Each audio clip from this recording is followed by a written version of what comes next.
Okay, magandang hapon, magandang gabi, magandang umaga kung kailan man kayo nanonood.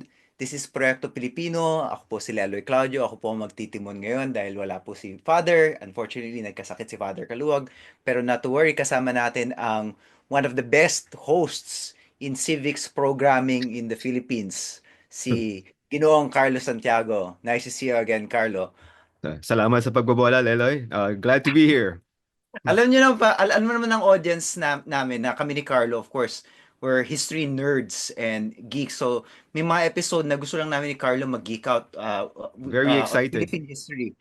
And so, like, the guest we have today is someone very close to me. I consider him my mentor. He was my mentor for my PhD, continues to be my mentor until today. But the most important thing that I wanted to discuss is the fact that he wrote this very important book na kung hindi nakita. It's called State and Society in the Philippines. It's already in its second edition. And sinulat niya ito with his late wife, Donna Amoroso. And this is the most, for me, the most important textbook on Philippine history and the most up-to-date textbook in Philippine history. Ito yung ginagamit ko sa mga klase ko. Tagal ko na ginagamit. Siguro mga almost 10 years ko na siyang ginagamit as a teaching tool. And I still find it reliable. I still learn a lot from it. Ang guest natin, of course, is none other than the author of that book. He's a recently retired professor of Asian Studies from the University of Hawaii, Manoa. Congratulations on your retirement, Salamat, Professor Patricio Jojo Abinales. Welcome to Proyekto Pilipino. salamat Liloy. Nice to meet you, Chris. Carlo. Nice to meet you. Sorry, medyo I'm still wonderfully readjusting to Manila life. Missing the traffic, tapos just watching people laugh again. It's nice to be home. Nice to be home. Oo nga, kakaingit nga eh. Sana naglo-look forward na rin tuloy ako sa retirement at pag-uwi ko sa Pilipinas. Oo, Kita kitang masaya dyan sa UP. So, magsimula tayo. Ang topic natin ngayon is really very general, Philippine history and what we miss out on when we talk about Philippine history. So, I guess, kung susulat ka ng libro tungkol sa Philippine history at susulat ka ng textbook na para sa mga estudyante na Pilipino, ah, why did you feel the need to do that alongside with your late wife, Donna? What was missing in Philippine history that made you write this amazing book, State and Society in the Philippines? Yung unang namin goal is, Amerikano kasi si Donna, diba, Moroso. So, sabi namin one day, can we write a textbook na her American nephews and our Filipino nephews can read. So, ibig sabihin, parang an unusual target, which is, can we both, get to the kids from both sides, high school especially, at saka freshmen, American and Filipino, read a book about the Philippines na they can identify with. Yung pangalawa naman is that dahil si Donna works on Southeast Asia, he's a historian of Malaysian nationalism. Tapos yun Cornell. Sabi niya, can we write something na can incorporate Southeast Asia into the Philippine story? Or i-reverse mo, yung katakot na comprehensive exam question sa Cornell for every Filipino is argue that the Philippines is Southeast Asian. Kasi kadalasan tayo, di ba? Mexican, pareho tayo ng Latin America. So, ano tayo ng Amerikano, kaya Hollywood tayo. You argue the opposite, which is what makes the Philippines Southeast Asian. At pangatlo, anong pwede nating idagdag sa sa pagsusulat na hindi namin mention ng mga standard texts? And dalawa yung prominent. One is Muslims, the other is women. So as we started working naisip ko, now what would Philippine history look like if we start with a woman, di ba? Instead of Rizal or Bonifacio, you start with Gabriel Silang. Or in the case of Southeast sa Muslim area, magsimula ka sa asawa ni Jamalul Kiram, who scolded her husband when they were confronting the Americans na terno ka naman. Yan ang mo, damit mo sa Singapore pag nagkikipag-trade ka doon. Diba? So, teka, ano nga nangyari? Paano natin isulat ito? At paano natin idagdag?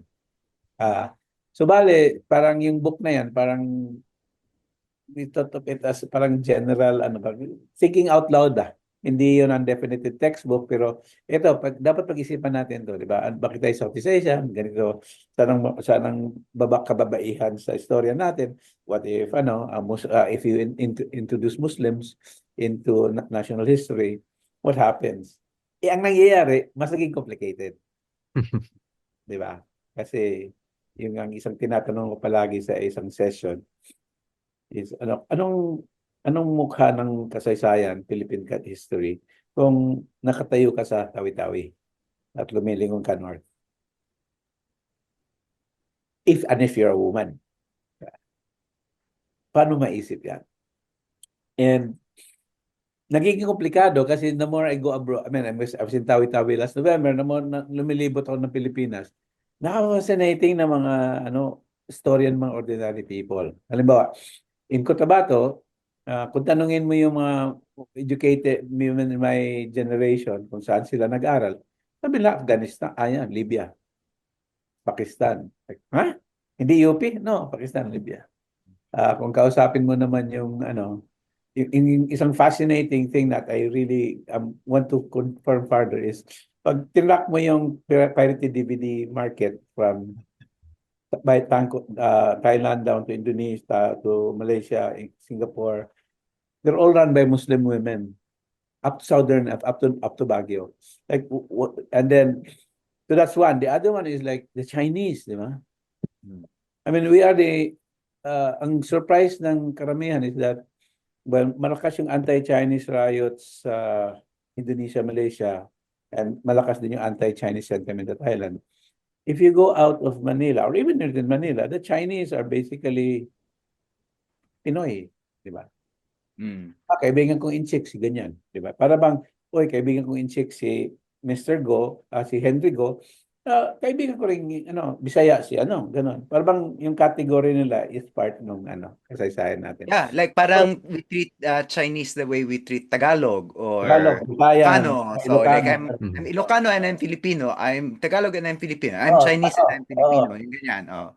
So pag napapansin mo, pag lumilibat ka, ang ina-encourage ko nga sa mga nakikinig sila, pag lumibot ka, magtanong ka na magtanong, nakakatawa, very, very interesting yung buhay ng Pilipino, mga kapwa Pilipino. Marami ka may encounter na bago talaga na hindi mo naisip. Ganito pala ito. Ganyan pala yan. No? At saan nanggaling ito? Sa Tawi-Tawi halimbawa, you should go, the two of you should go kasi peaceful na. Wala nang, usually in 2008, may every 3 kilometers may marine checkpoint, and wala na. It's the only part in the Philippines, I think, na ang Philippine product lang yata is dried mangoes. Lahat na binibigay, made in Brunei, made in Borneo, made in Singapore, Xiamen, yung MSU Tawi-Tawi nagbigay ng gift sa amin last November sa conference. And so, teka, wala namang Pilipino, di ba? Awards na ito.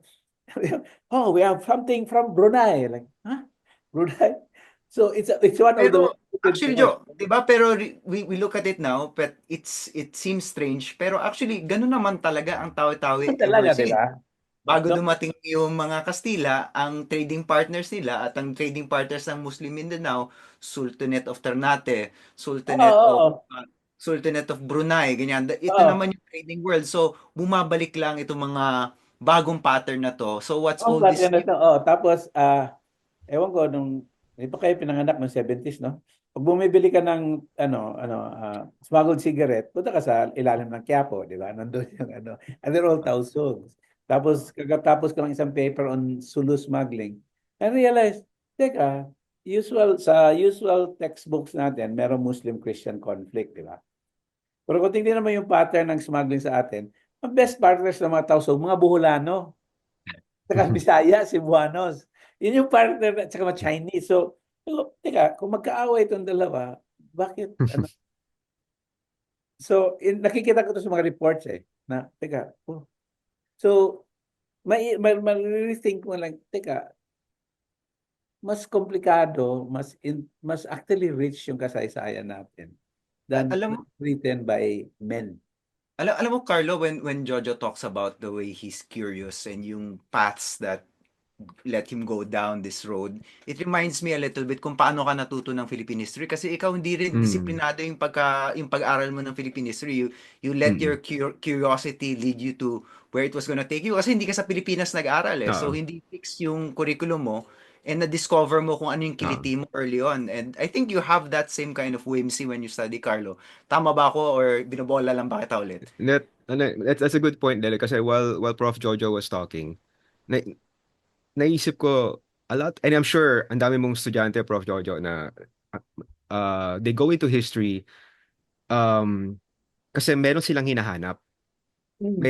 Meron silang hinahanap, and diyan yung medyo nakakatakot minsan kasi may preconceived idea na sila minsan kung ano yung gusto nilang mahanap. Pero Tama. sometimes yung nakikita nila is totally opposite from what they were expecting. Let's go to that point later on. But going back to what Lele was saying, Prof. Jojo, kasi lumaki ho ako sa Jojo na lang para ano. Actually, Jojo. Um, fantasy yan. but kasi lumaki ho ako sa labas, and I had so many questions about my role as a Filipino when I was re-entering Philippine society.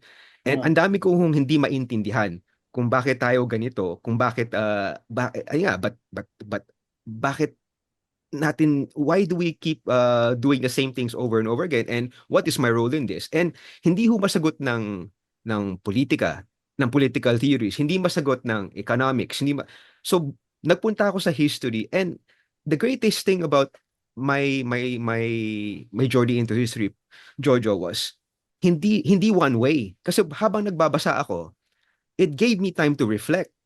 And some of the things that I found, it was not what I was what I went into earlier was I came into it with preconceived notions on what our history was. Pero nagle-left turn bigla, and it forced me to confront so many things, and ang ganda nung ano, and then that's where you truly see your dumamaano yung matetest yung character mo as a citizen, kasi hindi pala ganito yung konsepto mo bilang Pilipino. Anong gusto mo mangyari ngayon, di ba? Tama, di ba? Oo. Kaya, sa tingin ko, pag kinakausap ko yung masarap probinsya, sabi ko, tamad naman kayo magsulat, mag-interview na kayo ng nanay, tatay nyo. Mm. Oral history, tapos ipapasa nyo yan. Kasi, ang isang interesting thing na na-notice ko, the more you are away from Manila, the less paper in terms of document is available. The more things are oral, di ba? Of course, people may lie, people may, pero yun yung sisimulan mo eh. Saan ka nagaling? Bakit ka ganito? Anong ginagawa nyo? So, tapos, ini-encourage ko, limbawa, isama niyo yun sa kwento nyo, sa papers nyo. Pero tama ka, very embedded yung preconceived notion na you have to be patient at saka, talagang more probing to get people, on the one hand, curious, but also uncomfortable, di ba? Really And uncomfortable. yung discomfort, I think galing yun dun sa talking about yung mga grupo na laging hindi pinag-uusapan. Oo. At nabanggit mo nga, ang mga hindi pinag-uusapan na grupo, babae, At Muslim, at Pinoy, at saka Muslim, di ba?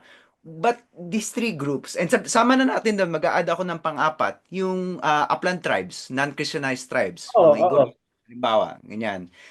So, why do those groups lead to so much discomfort pag pinag-uusapan sa classroom? Bigyan kita halimbawa, hindi ko nababanggitin, pero may isang textbook sa Philippine history na hindi kasing ganda ng textbook nyo ni Donna. Ang pangalan ng mga chapter niya, Chapter 3, The Muslim Problem. Chapter 4, The Chinese Problem. So embedded na problema itong mga grupo na to. External sila dun sa experience ng Philippines. Why do these groups, why do they cause so much consternation? Bakit nababagabag ang mga tao pag pinag-uusapan itong mga grupong to?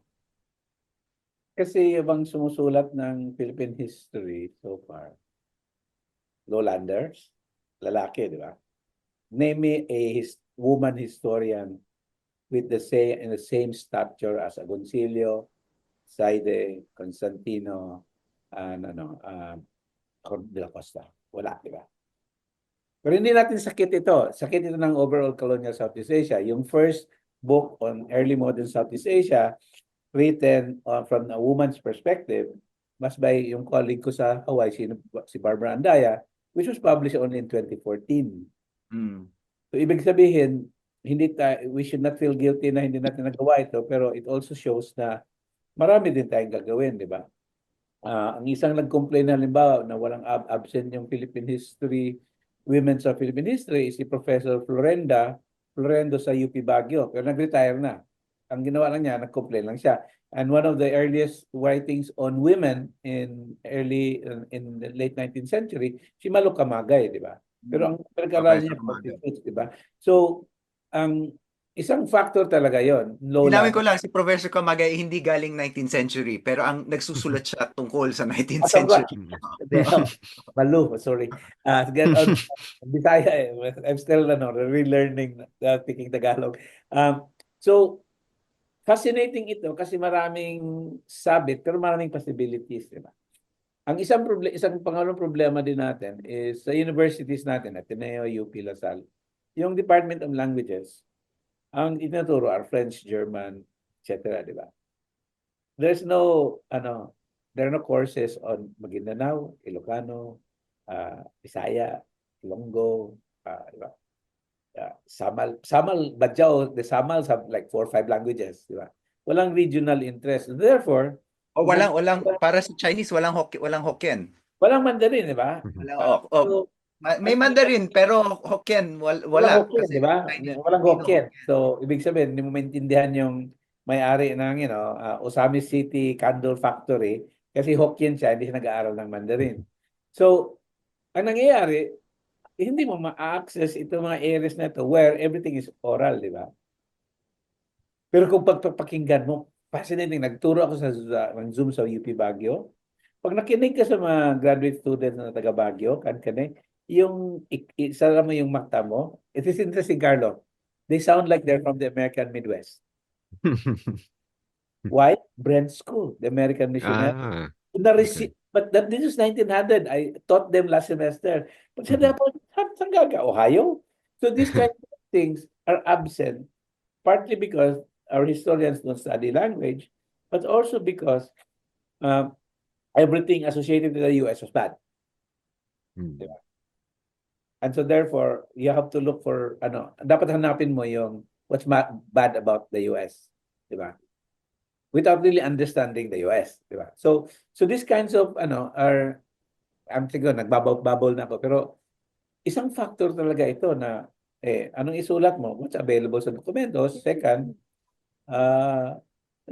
problema pa lang Muslim kasi sabi ng mga Kastila at Amerikano, dagdag na lang natin, di ba? Ilocano, Ilonggos, Igorots, yun ang sabi ng mga anthropologists, ayun na rin sabi natin, na none of our young scholars have been taught to read in or talk in So hindi siya top of mind, hindi top of mind yung Moro history. And as a result, kahit yung Moro events hindi top of mind. Bigyan ako isang halimbawa, Carlo. 'Di ba?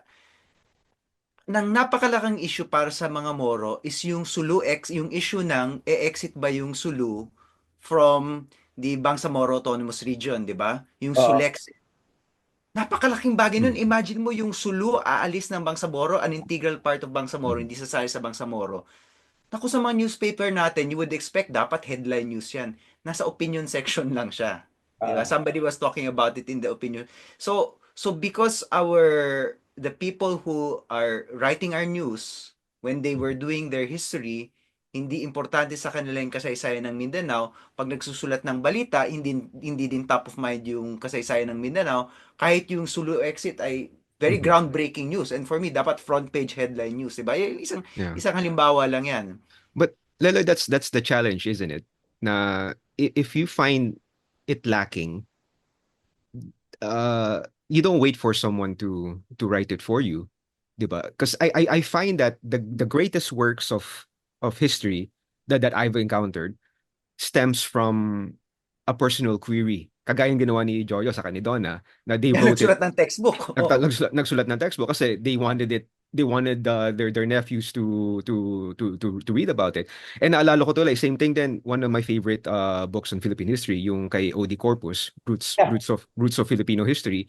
It came from a personal uh, query as well kung bakit sobrang dysfunctional yung political systems natin at hindi masagot ng modern political theories or economics. Yeah. Bumalik siya sa historia at sinulat niya. Ang ganda ng sinulat niya, no?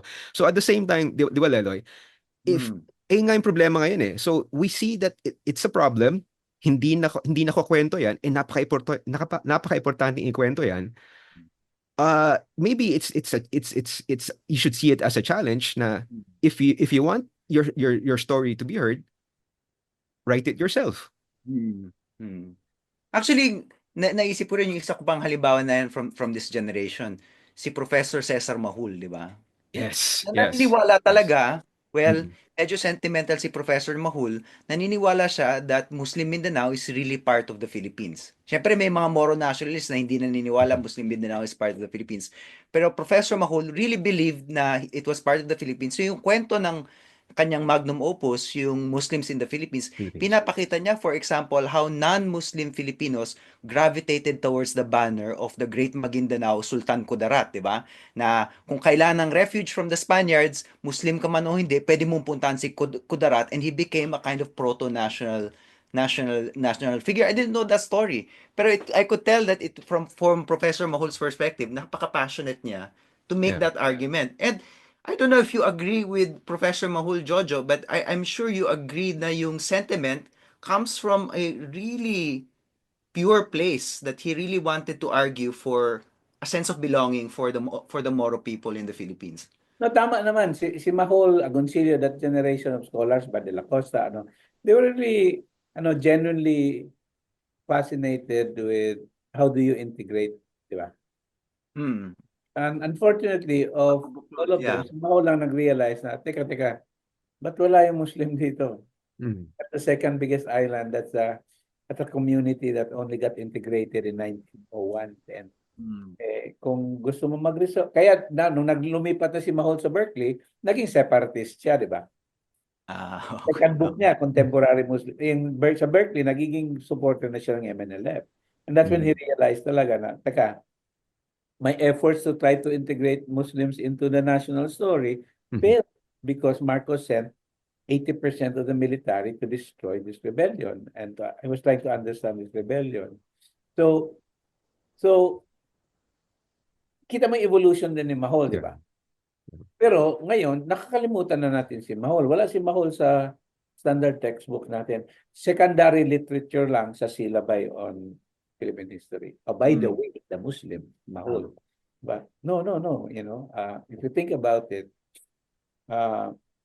isa to sa mga complaint ko as a Mindanaoan, which is, you want to know where the Marcos dictatorship began to weaken? 75, when the MNLF went to war against, and only the second conventional war that the Philippine Army was involved in, Hmm. and almost was defeated. Diba? Hmm. But nobody writes about it. Diba? I, So, I want to pivot a little bit naman dun sa sorry, I want to do sa successes naman, because I, let's not pretend as if this book was not written. This book has been written, yung libro nyo, yung State and Society in the Philippines, and it is, you said it was a kind of thought experiment, pero paglaon ng panahon, naging standard textbook na rin siya. Ginagamit siya sa Ateneo, ginagamit siya sa UP, ginagamit ko siya. So marami palitan rin na kayong natututo dalawa pwede sa, pagsabi ang libro. 'di ba? So, hindi na natin pwedeng sabihin na this is the little textbook that could. In many ways, may influensya na siya.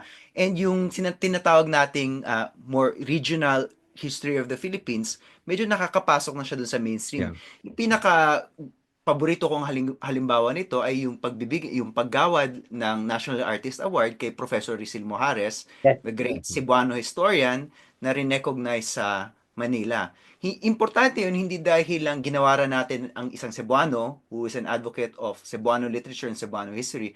Importante din yon dahil yung kasaysayan na sinusulat ni Professor Mojares ay unti-unti nang naiintindihan ng mga kabataang Pilipino.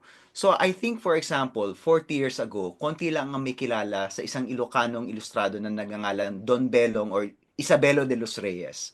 Pero I think because of yung championing ni Professor Mojares, itong prom din na ito na medyo mababa nga ang tingin ni Rizal sa kanya, 'di ba? Importante na siya ngayon. So meron namang mga ganong success, 'di ba? Why do you think there are what explains this, yung mga success natin at broadening yung kasaysayan ng Pilipinas? Discomfort ni Carlo. A lot of your generation talaga starting to break. Teka nga. Kaya, alam ba, one of the most underrated, pero I think the best history book na lumabas last year, Pat Dacudao's book on Davao.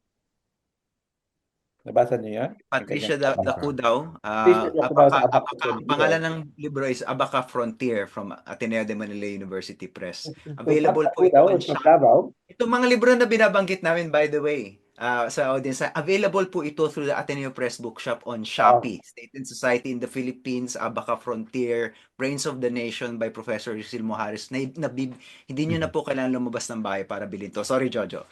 Okay, okay lang. Tatay Pero ng yung konti. Pat Dacudaw maganda kasi ang tingin natin sa Davao, Duterte ba? Nakamit na ba kayo ng isang Davaoenyo? Davaoenyos are kind of arrogant, They think they're the center of the world and their cosmopolitanism. So I was trying to understand it. Si Pat explained it. Kasi yung history niya, 1900 to 1941 ba?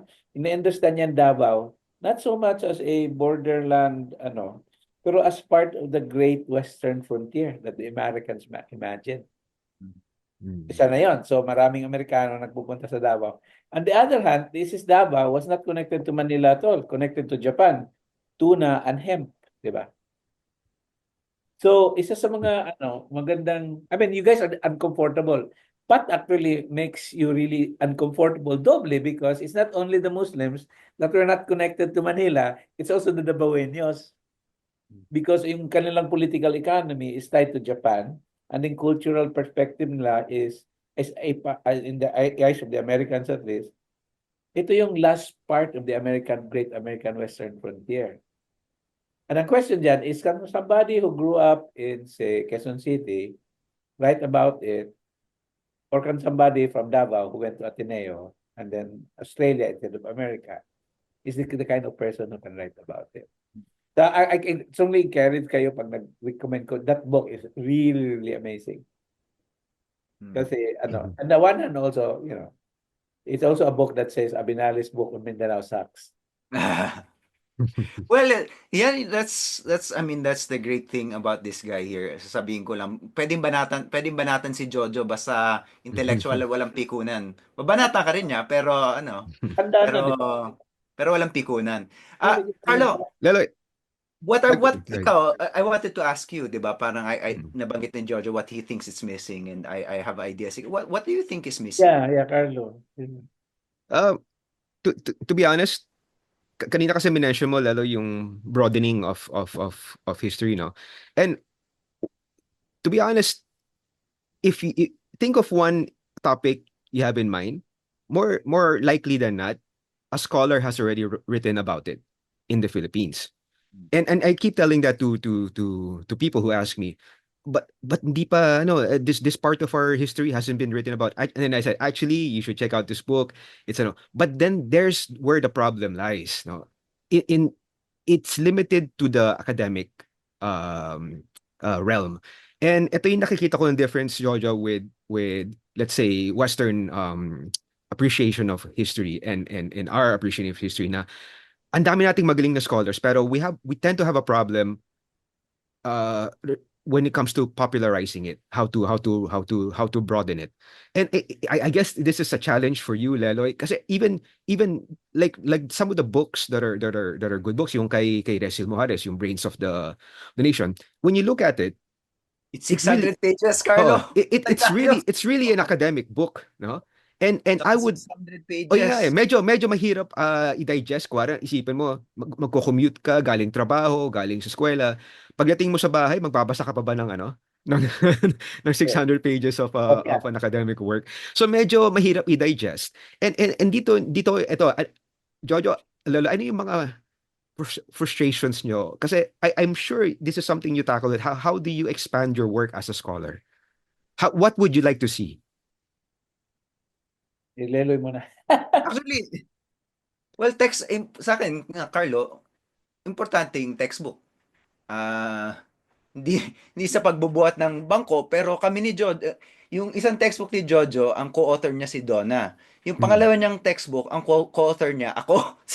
Ah, Mm. so importante talaga sa amin yung textbook kasi nga doon mo marireach. Yun yung base Oh, material alam eh. mo, Oo. Carlo, nung pandemic, tinopa kami ni Jojo kasi a lot of yung lessons during the pandemic online. So nakita namin ni Jojo sa YouTube paano tinuturo yung textbook na sinulat Kaya, namin. 'Di oo. ba? So nakita namin paano tinuturo at nagre-report yung mga estudyante galing Cebu, yung mga estudyante galing Bacolod, 'di ba nagre-report sila dun sa textbook namin. At doon mo talaga marirealize na pag nakapasok ka ng classroom at na-assign ka, yung multiplier effect mo medyo malaki. Kaya naisip ko nga, kami ni Jojo, nakarami na kaming academic books, pero wala dun sa mga libro yun nakapasok dun sa classroom report nung estudyante sa Cebu o nung estudyante sa Bohol, di ba? Hindi siya naging pandemic hit.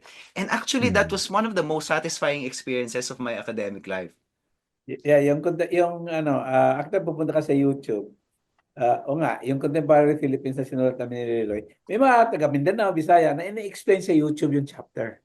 Ito yung ibig sabihin nito. I'm like, okay. Tapos yung na-discover ko lately, pati chapters ng State and Society in the Philippines, ini-explain by these young people, no? Young people, they can be, sa iba yata, graduate students, yung iba naman, young teachers. So they're explaining to their audience sa YouTube, ito yung ibig sabihin ng Philippine history. Yung I got in touch with one of them. yung iba Bisaya pa nga eh. Yung sa Bisaya, binisaya pa yung ano. So I got in touch with her kasi Bisaya ka. And it's like, this is like delightfully young person na say, anong ginagawa? Bakit mo ganyan? Eh sir, kasi I need to explain it. Mm. Yung classmates daw nila could not afford the book. Wow. So yung media talaga, social media is how, and it gives you, tama kasi Lilo it gives you great pleasure when somebody, does it for you and says, okay, ito yung ibig sabihin nito ni Abinanes, ha? Ito. And then it's like, okay, I've done my part, di ba? Kasi the problem, academic din tayo, meron ka ding sariling mundo. It's always the big challenge is to traverse it into the public, di ba? The public arena. So kung hindi mo kaya, hindi mo naman, I mean, I cannot speak straight Visayan anymore. There's somebody who will translate it for you. A younger Filipino or Filipina, not only from Manila, but Jolo, Basilan, and all that. So, sa tingin ko, we still really need a textbook. And it's just a matter of encouraging these people to say, sige, paki-explain ka nga in Maguindanao, ano yung Mm. chapter ko. And it's really fun to watch them. It's like, yeah, okay. At least, my aim is always to say, pag 200 lang readers mo, palpa ka. Always when you write something, you'll say, will my mother understand this? Diba? If not, then throw it away. So it's really funny. I mean, you should really explore this and explore explanation by these different kinds of characters in YouTube. Explaining Liloy and what Liloy na wrote, pero yung State and Society din. I think nangyayari na yun, Carlo. It's just a matter, the question really is, what's the most effective medium in this generation of, texting, ganun. Mm. And, I think, there's, if you go back to this question of the nation, I think we are becoming one. So, and an indicator ko nito is that not only social media, but also the fact that, Islamic terrorists in Mindanao do their interviews in Tagalog. Commander Robot, hindi na nagpagigit na English. Nagtagalog na. Okay, this is God, the nation's idea of a language is spread. So, yeah. Oo nga, yung dream ni Rizal, di ba, of having one language, and I think he thought of Tagalog nga as yung national language. Yeah. At nagkatotoo eh, nagkatotoo. Whether we like it or not, nagkatotoo. With apologies to the Ironically, Visayans who thought it would be their language that would become the national language.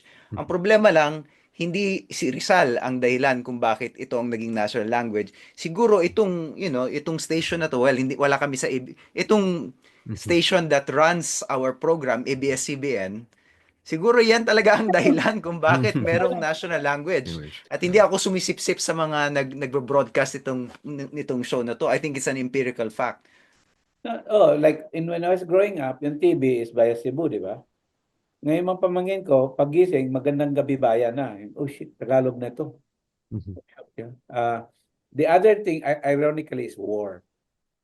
When I was doing field work sa Cotabato, sabi ko, ba't nagtatagalog na ho kayo? Sabi niya, well, in the 70s, dumating yung army from Manila, the Ilocanos o Tagalog, hindi na maintindihan ng mga parents namin. So they sent their smartest kid to public school to learn Filipino, to mediate between soldiers Mm. attacking Muslim communities. And then Mm. these kids are now in your age na yata. And they're the ones responsible for spreading Tagalog. And then na-displace yung karamihang Maranao and Maguindanao because of the war, ended up selling DVD pirates all over the rest of the nation. So ngayon Tagalog na ano. So war and ABS-CBN are the two institutions or phenomena that enable this national language to spread. It, It's really, ano, I mean, napapaisip ako, Carlo, 'di ba? Ikaw, self-study kaya natuto ng Philippine history, you had these burning questions. What would someone like you, kung ikaw nabuhay ka today, kung ikaw bata ka today, Mhm. how would you go about learning Philippine history and how would that have changed your uh, perspective? Kasi ibang-iba Yeah. na yung atmosphere for somebody who is curious at gustong mag-self-study ng Philippine history ngayon Yeah. kumpara nung bata ka. Yun yung medyo may pitfalls lalo kasi nga we're living in the age of social media na ang daming resources online but what walang walang editorial process ang social media eh. So Siyempre. hindi mo alam kung ano yung ano mo. And that was a difference I think in my case. And that's where proper guidance is so important because I grew up in a household yung tatay ko sa nanay ko inculcated yung love of reading and critical thinking na dahil nabasa mo yan, it doesn't mean na you have to agree with it. Pwede mong i-challenge yung mga binabasa mo. And I think that's very important to remind yung kung may mga anak kayo, may mga pamangkin kayo, not all information that you consume is is uh is it's just information. You have to vet information in such a way to answer para magkaroon ng saysay yung information. Um Ngayon, Leloy, and that's I think one of the questions why we put up Proyecto Filipino as well, no? Because it's something that uh that bothers me kasi may dalawa akong anak, Jojo. One is in high school, one is already graduated from college, and and and I we try to monitor what they consume online. But hindi mo pwedeng ma-monitor lahat 'yan eh. And I think the best way yung challenge ko kasi ako kanina, 'di ba Lala, sabi ko, if you don't find the content that you're looking for, maybe it means that like the content is still waiting to be made, and it's a challenge for not just for scholars but for writers, for storytellers, for them to tell that story. But the thing is, the important thing is for you, and I want to touch on something like the importance of finding a mentor. And you found yours in Jojo, diba? And other esteemed personalities. I was lucky also to find my own mentors, and they told me, hindi sa akin sinabi you have to do this, you have to do that, but more, you have questions, try looking this direction, try looking that Mm. direction. Tapos bahala ka na kung ano yung makita mo. And then eh, yun importante, basta meron kang matatanungan kung tama ba yung ano mo, yung direction na pinupuntahan mo. Tama ngayon, 'di ba? Ang guro hindi sinasabi sa kung anong katotohanan. Ang Oh, guro nagtuturo lamang, 'di ba? Kasi sa Pilipinas, 'di ganda. ba? Ganda. Teaching is just in Tagalog, teaching is just pointing, 'di ba? So hindi didactic yung style natin. Pero yung mga gabay, maraming sa tingin ko actually hanggang ngayon, marami pa ring mga gabay. Meron nga tayong age nga out tayo social media, maraming disinformation pero marami tayong mga gabay. I remember early on, for example, kaya tuwan-tuwa ako nakasama natin si Manolo at nami-miss ko si Manolo ngayon. Yung explainer niya dati, 'di ba? Yes. Linggo-linggo, papasok siya nasa ANC siya, may ipapaliwanag siya in a very concise manner tungkol sa Philippine history. And we try to keep yung pagiging explainer ni Manolo dito sa Proyekto Pilipino because that was very important. And let's not take for granted that one of our best historians can still be read almost on a weekly basis sa Philippine Daily Inquirer. Andiyan pa rin si Ambeth Ocampo, Yeah. di ba? Wag nating kakalimutan, napaka rare gift noon to have Ambeth Ocampo writing for you almost every week, and you can check up on Ambeth, di ba? So minsan gusto mo yung sinasabi ni Ambeth, minsan gusto hindi. Ganyan naman ang relationship natin with columnist, but the fact is laging merong gabay, laging may magtuturo sa iyo. So the field is dangerous, maraming mga butas, maraming mga area kung saan ka madudulas. Pero meron pa ring mga mentor, be they yung actual teachers mo or mga reliable people na nandyan pa rin, Carlo. And I think that's important din to me for the sort of stability of our profession as a historian, but as historians, but also yung I guess yung stability ng bansa natin, because a democracy of course only works if there's good information. It's very basic. Yeah, and I think that what mentors should do is be more funny. Mm. I mean, si Ben Anderson, my advisor, really said, we have to write something. We're political scientists, napaka-boring ng sinusulat ng discipline. Like, can we be more funny? So I said, okay, let's make more funny. So I go, yung iba go, what should I do? I said, why don't you write about something weird? So I wrote something about rats. Diba? A mentor is somebody who wants to get the kid laughing. Said, study ito, maganda ito, and all that. And therefore, if you laugh, you get more curious and excited. Usually kasi our older mentors will say, oh, you have to study this because it's the end of the world. No, have fun, have fun. Study this and that, and if you have fun studying it, then that's how you start as a really, really serious scholar, diba? Oo, yun yung balintuna doon, kabalintunaan yun, 'di ba? Tumatawa ka pero seryoso ka, 'di ba? Tama ka. Kung mga hindi tumatawa sila nga hindi seryoso. Pag di tumatawa, actually yung kung mentor mo hindi tumatawa, takbuhan mo na yun. It's not worth that person's not worth your time. Yeah. I think that's the best advice I think you can give to anybody who's seeking guidance. Pag yung gumagabay sa'yo hindi tumatawa, layuan mo na, 'di ba? Or kung ayaw kang patawahin, layuan mo na. Or kung Saka, yung tawa na is yeah. may pinagtatawanan lang siya, 'di ba? That's a different kind of laughter, of course. I think that's a And the other I one don't know is how the we ended mentor. there, No, but one more time. that's The other thing, a mentor should always be curious about what the kid wants to study. You show Yeah. Yeah. genuine curiosity. Pag-aaralan mo to, bakit pag-aaralan ito? Bakit ang ganda? Yeah. So that kind of thing is actually a way in which a young person who's interested in history, you can help him or her move forward.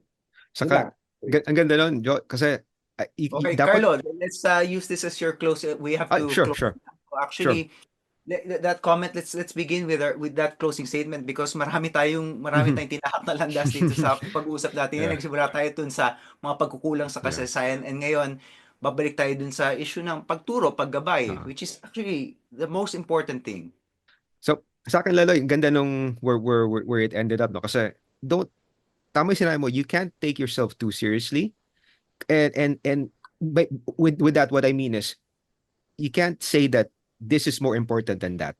That this story, this aspect of our history is more important than this aspect. Kasi lahat to, you have to take it as a whole. Kaya, naano ako nung nasa Department of Foreign Affairs ako, and pumasok ako dahil nga may background ako sa history. Nakita ng Department of Foreign Affairs na walang diplomatic historian sa department. So ako yung pumasok doon. And then just to give a quick background, sa Philippine history kasi, diplomatic history has sort of been largely ignored because it came in at the time when diplomatic history has fallen out of popularity with the global historical movement. So parang medyo Saka, Carlo, yung first diplomat natin, si Mabini, patalo. Di ba? Saka, Diba? so, Na-excel. Naging head diplomat ka nga, na-excel ka kagad, natalo, diba? So, natalo malungkot agad, yung kwento. So, so medyo, so ay pumasok ako sa diplomatic history. And one thing I noticed every time I would go to speaking engagements, lalo na sa mga universities, yung sabi nila, ang daming nagagalit nga na, yung kasi nga, Jo, yung mga untold histories, kuwari, if you're from Mindanao or if kung babae ka, lagi more often than not, may magtatanong sa akin na medyo galit, why are you talking about diplomatic history? Yung history natin with yung mga ibang bansa. Pero yung mga kwento ng mga babae o yung ano, hindi pa natin na ano. Sabi ko, that's a good question. That's very important. But my questions and what I'm talking about is also important. Tama. Hindi ba pwede mag-coexist tong dalawang to para makita natin yung a better panorama of Philippine history? Di ba maganda yung kung lumalawak yung ating panorama. So and that's such a something ano no to I want people to be reminded of na yes, yung tanong mo sa ating kasaysayan importante, but it's not more important than your friends question about history or yung ibang tao. So lahat yan, ang ganda, magkakaroon ng tapestry of a better tapestry of Philippine history. That's it for me. Jojo, final remarks? Just be Parting shot? for the young people, it's like, be just constantly curious from everything, from the things you read to your daily life, diba? Why is it that when you line up in the Philippine immigration, you land, everybody starts laughing?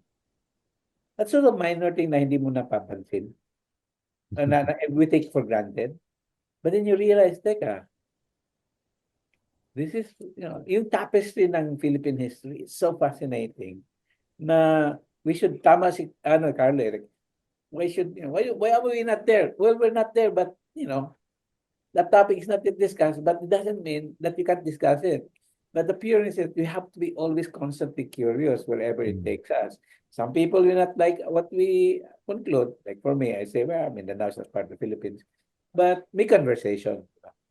So, yun lang. Be constantly curious. Just, if you have questions, you can email people, all retirees like me, and we'll answer it. And, make life happy and, curious and comfortable with you. But that's it. That's the start. So useless na ako. I'm a useless part of society, but I'm retired. So you can, this old fogey can, probably share a thing or two about how to proceed with your curiosity. Yan lang. Sang coffee shop ka ba pwede hanapin, Jojo? UP Hotel every Friday. Beers. Yan. No, lasingin mo yan, Carlo, sa UP Hotel. Madali nang lasingin yan. Ako, gusto ko sabihin, ang dami naming napatos na topic during this conversation. And I think, and ang dami naming napapatos na paksa sa Proyekto Pilipino as a whole.